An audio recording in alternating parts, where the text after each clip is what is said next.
ஃப்ரெஷ்ஷாக கொள்ளு பொடி வந்து ரெடி பண்ணியிருக்கோம். இது வந்து இட்லி, தோசை, சாப்பாட்டுக்கு எல்லாத்துக்குமே நம்ம வந்து போட்டு சாப்பிட்டுக்கலாம். வெயிட் லாஸ் பண்ணுறவங்களுக்கு இது இன்னுமே யூஸ்ஃபுல்லாக இருக்கும். நல்லாவே இதில் வந்து உப்பு காரெல்லாம் போட்டு நாங்கள் ரெடி பண்ணியிருக்கோம். இது 1 கிலோ வந்து ஆர்டர் கொடுத்துருக்காங்க.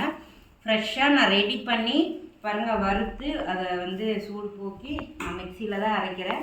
1 கிலோ 2 கிலோ வரைக்கும் மிக்சியில் அரைக்கிறேன். மீதி மட்டும்தான் கொண்டு போய் மில்லில் கொடுத்து அரைச்சிட்டு வரேன். ஃப்ரெஷ்ஷாக நம்ம வந்து கருவேப்பிலை, பூண்டு எல்லாமே போட்டு சூப்பராக ரெடி பண்ணிக்கலாம். தேவைப்படுறீங்க ஸ்க்ரீனில் தெரிய வாட்ஸ்அப் நம்பருக்கு வாட்ஸ்அப் பண்ணி ஆர்டர் ப்ளேஸ் பண்ணிக்கலாம். நம்மகிட்ட எல்லா வகையான பருப்பு பொடி இருக்குது. உளுந்தங்களிக்கான மிக்ஸும் இருக்குது, வெந்தயக்களிக்கான மிக்ஸும் இருக்குது. எல்லாமே ரெடியாக இருக்குது. தேவைப்படுறீங்க ஸ்க்ரீனில் தெரிய வாட்ஸ்அப் நம்பருக்கு வாட்ஸ்அப் பண்ணி ஆர்டர் ப்ளேஸ் பண்ணிக்கலாம். வெந்தயக்களி, உளுந்துக்களி எல்லாமே யாராருக்கு நம்ம ப்ரிப்பேர் பண்ணுறோமோ அதை நான் வந்து வீடியோஸ் கொடுத்துட்டே இருப்பேன். தேவைப்படுறீங்க மறக்காமல் வாட்ஸ்அப் பண்ணிக்கலாம், ஆர்டர் ப்ளேஸ் பண்ணிக்கலாம். இப்படி தான் எங்களோட பேக்கிங் வேலை. நாங்கள் இப்படி தான் பேக்கிங் பண்ணி அனுப்புகிறோம். ஆனால் பட் உங்களோட பார்வைக்கு பேக்கிங் உடஞ்சி வந்துடுதுன்னு சொல்லிட்டு ஒரு சில கம்ப்ளைண்ட்டு கொரியர் ஆஃபீஸ் வந்து தூக்கி போடும்போது உடையிறதுக்கு நிறைய சான்சஸ் இருக்குது. அப்படி நடந்துச்சுன்னா நான் வந்து எக்ஸ்கியூஸ் கேட்டுப்போம். ஆனால் வந்து ஒரு சிலர் வந்து என்னென்னா தப்பாக புரிஞ்சுக்கிறீங்க. எங்களுக்கு வந்து பேக்கிங் உடஞ்சி வருதுன்னு பார்த்துக்கோங்க.